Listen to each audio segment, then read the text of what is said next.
Hello everyone, आप सबका स्वागत है मेरे चैनल पे जिसका नाम है टेक्निकल सॉल्यूशन। लेटेस्ट अपडेट के लिए जल्दी से जल्दी सब्सक्राइब कीजिए और बेल बटन को प्रेस करें। तो चलिए शुरू करते हैं आज का वीडियो।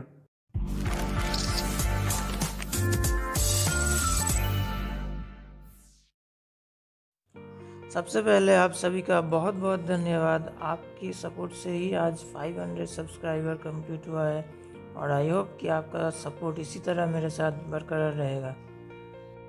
तो आज हम जिस स्कीम के बारे में बात करने जा रहे हैं वो है पोल्ट्री शेड।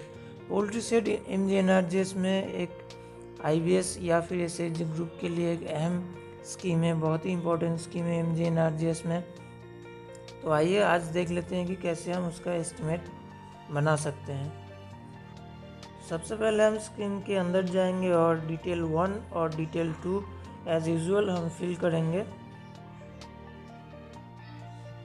तो इसको मैं थोड़ा फास्ट फॉरवर्ड करता हूँ। देखिए यहाँ से डिटेल 1 और डिटेल 2 हम फिलअप कर रहे हैं। यहाँ से अभी ड्राइंग और वर्कसाइट फ़ोटो हम अपलोड करेंगे। ड्राइंग का डिटेल्स मैं बाद में दिखा देता हूँ आपको एकदम पूरे स्पेसिफिकेशन के साथ।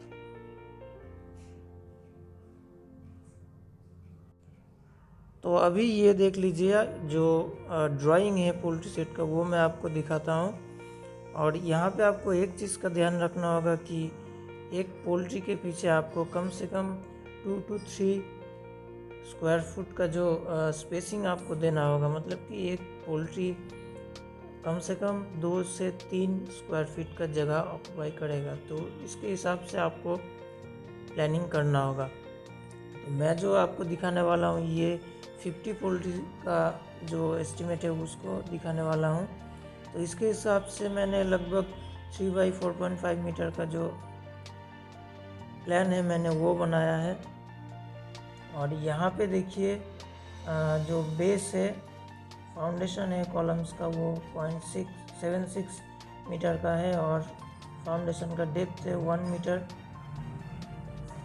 और यहाँ से देखिए टाई बीम के ऊपर 0.3 मतलब कि 1 फीट का जो ब्रिक वर्क है वो है। और चारों साइड पे आपको जो दिखाई दे रहा है कि रैबिट नेट है और ऊपर सीजीआई सीट का रूफ है। तो लगभग ये एक मॉडल डिज़ाइन है और ये एक साइड के स्लोप पर ही है रूफ। तो ये आपको 2 साइड स्लोप भी आप कर सकते हैं। तो सबसे पहले यहाँ पे अभी हम ड्राइंग के हिसाब से यहाँ पे हम स्पेसिफिकेशन को सिलेक्ट करेंगे। तो उसके लिए ऐड अपेंडिक्स में जाना होगा पहले। तो अभी हम सारे जो स्पेसिफिकेशन है उनको हम ऐड करेंगे। तो ये प्रोसेस मैं थोड़ा फास्ट फॉरवर्ड करता हूँ, ये प्रोसेस आपको पता है। मैं आखिर में आपको दिखा दूँगा कि अल्टीमेटली क्या क्या स्पेसिफिकेशन यहाँ पे है। तो सबसे पहले हम एक एक करके स्पेसिफिकेशन सर्च करेंगे और उनको सिलेक्ट करेंगे। ये मैं थोड़ा फास्ट फॉरवर्ड दिखा रहा हूँ।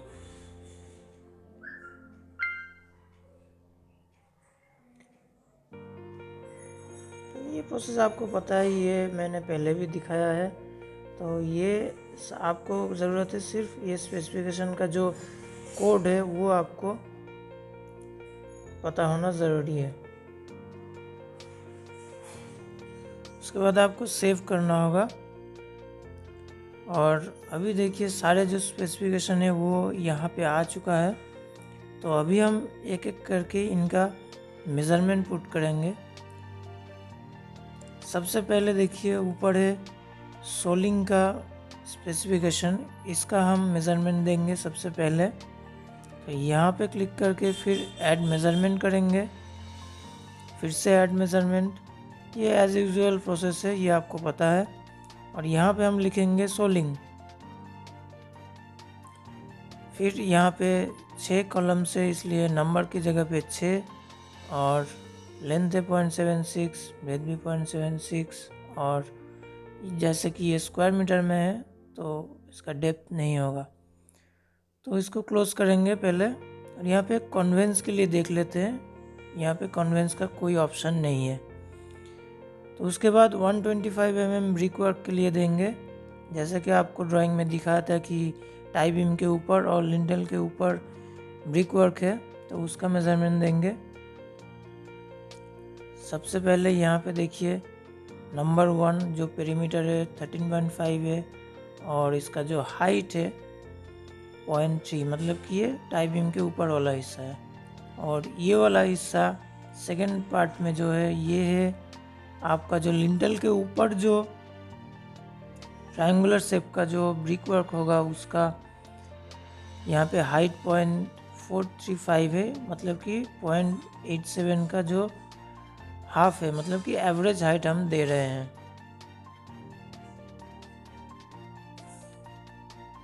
उसके बाद शेप मेजरमेंट करेंगे।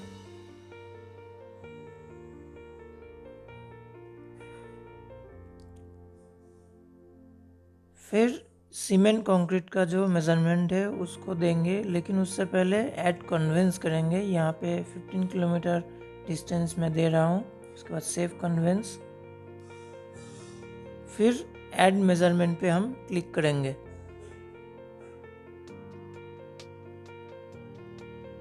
यहाँ पे सबसे पहले हम कॉलम बेस के लिए लिखेंगे, तो नंबर होगा 6 और लेंथ होगा 0.76, ब्रेथ भी 0.76 और हाइट है 0.15।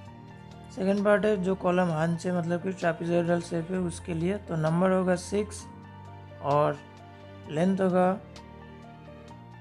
0.505, मतलब कि ये एवरेज लेंथ में दे रहा हूँ। और ब्रेथ भी होगा सेम 0.505 होगा। उसके बाद हम कॉलम का जो बाकी हिस्सा है, तो यहाँ पे देखिए 3 कॉलम थोड़ा हाइट में ज़्यादा होगा और 3 कॉलम हाइट में कम होगा। जैसा कि आप जानते हैं कि 1 साइड स्लोप रूफ है, तो सबसे पहले नंबर की जगह पे 3 देंगे। लेंथ मतलब कि हाइट होगा 2.68 और ब्रेथ और डेप्थ जो है 0.25। तो इसको देखने के लिए मैक्सिमाइज करेंगे और भी मेजरमेंट पुट करने के लिए। तो नेक्स्ट पोर्शन है बाकी का, तो जो 3 कॉलम है तो उनके लिए तो नंबर होगा 3, लेंथ ब्रेथ 0.25 और हाइट होगा 2.555, मतलब कि ये स्मॉलर कॉलम से। उसके बाद हम लिंटल और टाई बीम के लिए मेजरमेंट देंगे। तो यहाँ पे नंबर होगा 1, लेंथ है 13.5, ब्रेथ है 0.25 और जो डेप्थ है 0.125, मतलब कि ये लिंटल वाला हिस्सा है। और नेक्स्ट हम देंगे टाई बीम के लिए, तो लेंथ सेम होगा, ब्रेथ भी सेम होगा, डेप्थ होगा 0.25। तो ये कंक्रीट का सारा जो मेजरमेंट है वो कंप्लीट हो चुका है। इसको क्लोज करेंगे फिर, और सिमिलर तरीके से हम आर्टवर्क के लिए मेजरमेंट देंगे। तो ये मैं थोड़ा फास्ट दिखा रहा हूँ। जैसा कि यहाँ पे देखिए आर्टवर्क का मेजरमेंट हम दे रहे हैं। जो कॉलम का जो सेक्शन है वो हमको आर्टवर्क में दिखाना होगा। तो यहाँ पे लेंथ 0.8 और बाकी का जो है वो ड्राइंग के हिसाब से हम दे रहे हैं। तो नेक्स्ट पोर्शन है सैंड फिलिंग। तो ये भी नंबर की जगह पे 6, लेंथ होगा 0.76, ब्रेथ भी 0.76 और हाइट होगा 0.075। और जो फ्लोर एरिया है वहाँ पर भी हमें सैंड फिलिंग करना है। उसके बाद हम रूफ का जो CGI सीट है उसको हम मेजरमेंट देंगे। तो यहाँ पे लेंथ होगा 3.96 और ब्रेथ होगा 5.1। जैसा कि आपने देखा था ड्राइंग में कि दोनों साइड पे 1 फुट का जो प्रोजेक्टेड पोर्शन है। तो नेक्स्ट है वेल्डिंग चार्ज, तो इसको भी मेजरमेंट हम देंगे। टोटल पेरीमीटर है 13.5, तो हम लमसम नंबर की जगह पे 3 देंगे और लेंथ है 1350, जैसे कि ये सेंटीमीटर में तो उसके लिए 1350। नेक्स्ट देंगे जो नेट का काम है, मतलब कि रैबिट और चिकन वायर में जो नेट है उसके लिए हम मेज़रमेंट देंगे। तो टोटल पेरीफेरी है हमारा 13.5 और हाइट होगा 1.755। नेक्स्ट है रेनफोर्समेंट। रेनफोर्समेंट के लिए यहाँ पे आपको टोटल जो सीमेंट कंक्रीट का आइटम है उसका 0.8% आपको रेनफोर्समेंट में देना होगा। आप 1% भी दे सकते हैं। मैंने यहाँ पे 0.8% प्रोवाइड किया है। तो यहाँ पे सीमेंट कंक्रीट टोटल क्वांटिटी है 3.227, तो इसका 0.8% आप करेंगे तो यहाँ पे आपका जो वेट आएगा वो 202 kgs अप्रॉक्सीमेटली आएगा। तो यहाँ पे मैंने 202 kgs ही प्रोवाइड किया है। तो उसके बाद सेव करेंगे और यहाँ पे ऐड कन्वेंस भी आपको करना होगा। नेक्स्ट है जीआई पाइप, मतलब कि जो आपका रूफ होगा तो उसका स्ट्रक्चर बनाने के लिए जीआई पाइप का ज़रूरत ज़रूर होगा। तो यहाँ पे टोटल हम लेंथ वाइज 3 आपका जो पाइप ज़रूरत होगा और ब्रेथ वाइज आपका 3 पाइप ज़रूरत होगा। तो इसके हिसाब से हम मेज़रमेंट यहाँ पे प्रोवाइड किए हैं। और नेक्स्ट और आखिर का जो आइटम है वो है सुपरवाइज़र। सुपरवाइज़र का मेज़रमेंट देने के लिए हम पहले एक बार डीपीआर से टोटल जो अनस्किल लेबर हुआ है उसका पता लगाएंगे। तो यहाँ से हम देखेंगे कि कितना टोटल अनस्किल लेबर आया है अभी तक। तो हमने यहाँ से देख के ये मेज़रमेंट दे 1 2 मतलब कि 12 अनस्किल लेबर अभी तक हुआ है। तो इसके हिसाब से सुपरवाइज़र का मेज़रमेंट पुट किया है। और आखिर में आपको जो करना होगा सारे मेज़रमेंट देने के बाद वो है जीएसटी कैलकुलेशन आपको दिखाना होगा। तो उसके लिए जीएसटी कैलकुलेशन में क्लिक करेंगे और यहाँ पे सीमेंट के लिए 28%, स्टोन एग्रीगेट 10 mm के लिए 5%, 20 mm के लिए 5%, CGI सीट इसके लिए 18%, जीआई पाइप के लिए भी 18% होगा और टॉर स्टील इसके लिए भी हम 18% जीएसटी बिठाना होगा यहाँ पे।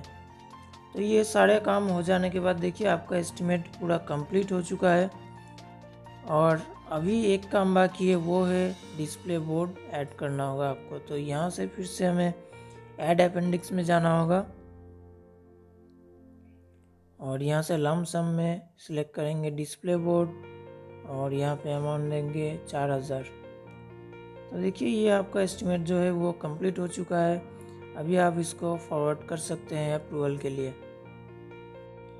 सो आई होप ये वीडियो आपको अच्छा लगा है और ये आपके काम में ज़रूर हेल्प करेगा।